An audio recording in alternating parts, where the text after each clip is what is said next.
Quiero agradecer a los organizadores de este webinar por extenderme la invitación a participar en él. Además, deseo felicitar a los participantes de este doctorado en Ciencias de la Educación por su deseo de superación y el esfuerzo que cada uno realiza por seguir adelante en los estudios doctorales.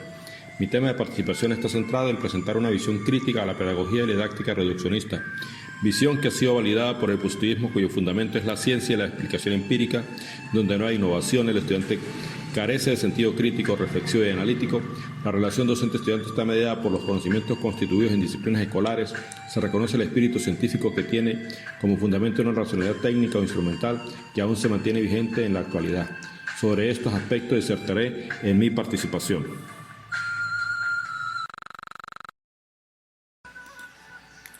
La pedagogía y la didáctica en Comte. Auguste Comte es quien emplea por primera vez el término positivismo al escribir su obra Curso de Filosofía Positiva, publicado en 6 volúmenes en París entre 1830 y 1842. Esta obra estaba compuesta por 57 lecciones. Comte es el principal representante de este movimiento. En las 2 primeras lecciones de la obra plantea la ley de los 3 estados, pero es en la tercera lección correspondiente al estado positivo en que Comte recurre a la introducción de las leyes para explicar los fenómenos, es decir, vincula diferentes fenómenos particulares y algunos hechos generales. El propósito de Comte era cerrar el sistema de las ciencias a través de la sociología, física social, porque con ella echa por tierra la mentalidad teológica y metafísica, es decir, el primer estado. Notoriamente, Comte en la segunda mitad del siglo XIX, en su afán de continuar con la expansión del reduccionismo biológico iniciado por Schwann en 1839 con su descubrimiento de la célula en el mundo animal y Darwin con el desarrollo de la teoría evolucionista planteada en su obra El origen de las especies, marca allí un sello distintivo al formular la ley de los 3 estados. Con ello rompe esa dicotomía que existía entre la sociedad humana y la naturaleza, que atribuía la explicación de los fenómenos a entidades divinas y favorecía el creacionismo. Su hazaña de gestar una física social constituyó un avance en la consolidación de las ciencias sociales. El positivismo se trasladó a la educación y es a partir de este momento en que el maestro busca descubrir relaciones y causas específicas de los hechos, fenómenos y procesos naturales. Al explicar los fenómenos de la naturaleza, siempre los asocia a las leyes, de lo particular a lo general. Los estudiantes demuestran su aprendizaje si explican estos fenómenos desde la misma óptica del docente a través de otras ciencias de niveles menos complejos. Así, la biología permitió en el siglo XIX revelar los fenómenos sociales. Posteriormente correspondió su momento la psicología, la lógica, la física, entre otras disciplinas científicas.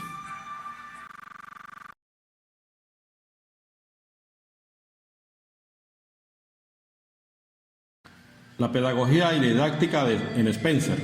Para el año de 1850 aparece en el escenario Herbert Spencer con su obra Estática Social. En ella describe un espíritu ameno y de fomento del aprendizaje que debe prescindir cualquier entorno educativo. Esto constituye otro aspecto fundamental sobre el que se asienta el modelo de Spencer. Es así como su metodología pedagógica se basa en una reelaboración de Pestalozzi, a quien remite de modo explícito en algunas ocasiones en sus obras. No obstante, se pueden encontrar paralelismos con el Emilio de Rousseau, a pesar de que Spencer no leyó a Rousseau. A partir de este momento se asienta la idea de la importancia de la escuela en la preparación de los jóvenes para evitar las penalidades o castigos físicos en la vida futura. La pedagogía de Spencer representa un giro copernicano en la educación porque se convierte el proceso de enseñanza-aprendizaje en otra faceta donde reina la alegría y el disfrute en todos los sentidos. Aquí nace otra manera de enseñar y es el docente el que guía el proceso de aprendizaje y la iniciativa de los jóvenes en su deseo de aprender y de acceder a otros conocimientos superiores que lo alejan de ese estado de incivilización. De esta manera, se plantea un principio reduccionista del darwinismo social, y es que para él los estudiantes con mayor interés y deseo por aprender, ciertos fenómenos van a alcanzar metas más importantes que otros en lo que concierne a su formación. En tal sentido, el gran aporte de Spencer consistió en la defensa que hiciera de la importancia del estudio de las ciencias en el currículo de las escuelas del siglo XIX. He aquí una gran revolución en el campo educativo porque hasta el momento solo se consideraba el latín, el griego y la matemática como materias para estudiar. Con ello se inaugura una nueva arquitectura del conocimiento y del aprendizaje en la escuela, sustentado en el valor intrínseco y la ventaja que le aporta el conocimiento científico. Indudablemente que esto constituye uno de los aspectos o piedra angular sobre los que contribuye a darle más cuerpo a las ideas que fueron los avances científicos, tecnológicos y sociales que ocurrieron posteriormente a 1850. A partir de estos precedentes, la física y la química adquirieron gran relevancia en la escuela secundaria, en las universidades, al extenderse el desarrollo de las prácticas de laboratorio. Algunas de las ideas de Spencer en un comienzo no fueron fáciles de aceptar.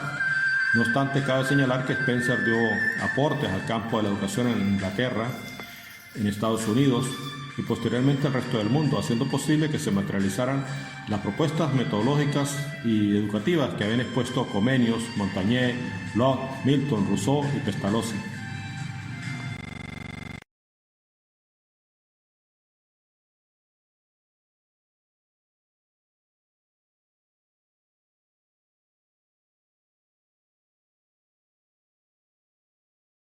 La pedagogía y didáctica por objetivos. El escenario creado del cual venimos hablando hizo posible que se desarrollaran corrientes psicológicas como el conductismo, con una gran influencia en la pedagogía y los diseños curriculares. El modelo de Tiller aparece después de la Segunda Guerra Mundial en su libro Principios básicos del currículo. En esta obra, Tiller nos dice que educar significa modificar las formas de conducta humana, tanto el pensamiento y el sentimiento como la acción manifiesta. De esta manera nos presenta un enfoque conductista expresado claramente en la forma de concebir los objetivos educativos. El modelo de Tiller en una de sus etapas plantea la intervención de los especialistas. Es a partir de este momento que se acentúa el problema en la educación, porque ahora la didáctica empieza a hacer realidad la pedagogía por objetivos en términos de conducta. El todo se descompone en sus partes elementales de la especialización del saber, haciendo posible lo que Morin denomina la hiperespecialización, una fragmentación del saber, y con ello el diálogo entre las disciplinas se rompe, además de que no se ve ni lo esencial ni lo global.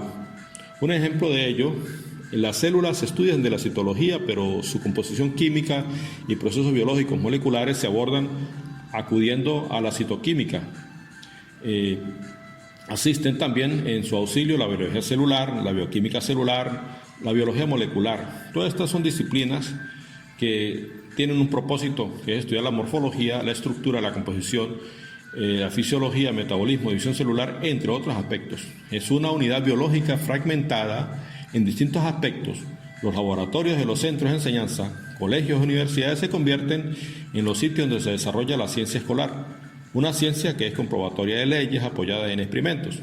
Los manuales de enseñanza se diseñan bajo propósitos de la pedagogía por objetivo. Se logra así un objetivo si se evidencia de manera observacional que la conducta se asemeja a la que está planteada en los programas emanados de los ministerios de educación. Por ejemplo, cabe señalar una autora aquí en Venezuela, Espinosa y Gascón, que plantean en su libro de biología el siguiente objetivo: demostrar que la respiración es un proceso en el cual se libera energía en presencia de oxígeno. Aparentemente en este objetivo existe un desafío a la mente inquisitiva del estudiante, pero no es así. El manual de laboratorio de las mismas autoras proporciona los materiales y los pasos para hacer esa comprobación.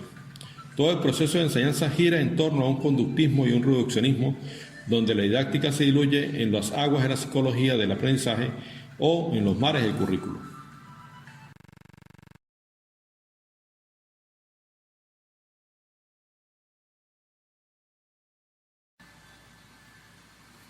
La didáctica por especialidad. La misma situación descrita anteriormente ocurrió en la física y en la química. Esto se convirtió en un círculo vicioso, lo que condujo al surgimiento en las universidades de las especialidades en la didáctica. A partir de allí se planteó una epistemología de segundo orden, didáctica de la física, didáctica de la matemática, didáctica de la biología, entre otras. Así sucesivamente se desarrolló, por decirlo en términos de Lakatos, programas de investigación que menciona como sus elementos esenciales el núcleo firme, el cinturón protector y las heurísticas. Más allá de lo planteado, cabe cuestionar lo siguiente: ¿cuál es el tipo de conocimiento que caracteriza una disciplina? ¿De qué forma se realiza la validación del conocimiento en determinadas disciplinas? ¿Cómo se construye conocimiento en esa disciplina? No resulta fácil responder a estas preguntas porque en el fondo revelan una crisis de identidad de la didáctica y la imposibilidad de delimitar claramente el tipo de conocimiento que caracteriza a la didáctica. Igualmente se abre la posibilidad de romper con la lógica del proceso de investigación y asumir otras formas de teorizar, es decir, recurrir a otras lógicas. Se empieza a ver el interés práctico, interpretar y comprender la vida del aula, reafirmándose el carácter de ciencia social de la didáctica, pero a su vez se origina un problema de identidad, con el empleo de categorías didácticas que habían sido utilizadas anteriormente, desviándose así la especificidad de la didáctica. A manera de ejemplo de lo planteado, voy a referirme a la categoría de transposición didáctica que se desarrolló en la didáctica de la matemática y fue generalizada a cualquier didáctica de la enseñanza.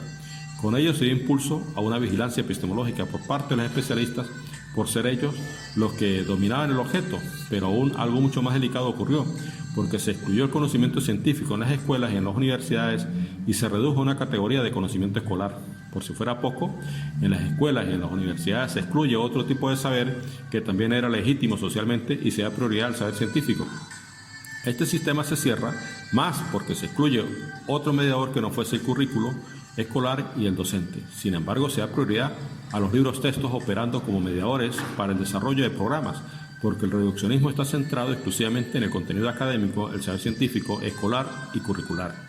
En el escenario descrito surge una nueva didáctica que abandona más bien la prescripción y trata de posicionarse en el conocimiento, la comprensión y la interpretación. Pero lamentablemente han asumido las categorías equívocamente. No obstante, la crítica se dirige a un carácter emancipatorio. Así la didáctica fue creciendo en caudal interpretativo descriptivo porque continuaba siendo fragmentaria, diluyéndose su dimensión propositivo-normativa. En la pedagogía y la didáctica reduccionista.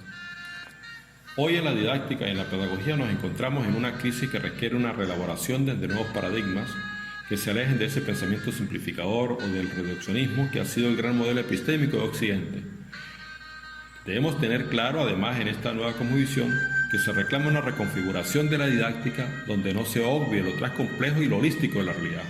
Esto significa que se hace necesario buscar un equilibrio y las condiciones cognitivas que se requieran a objeto de evitar la fragmentación del saber y superar los obstáculos epistemológicos que puedan presentarse en la confrontación del saber.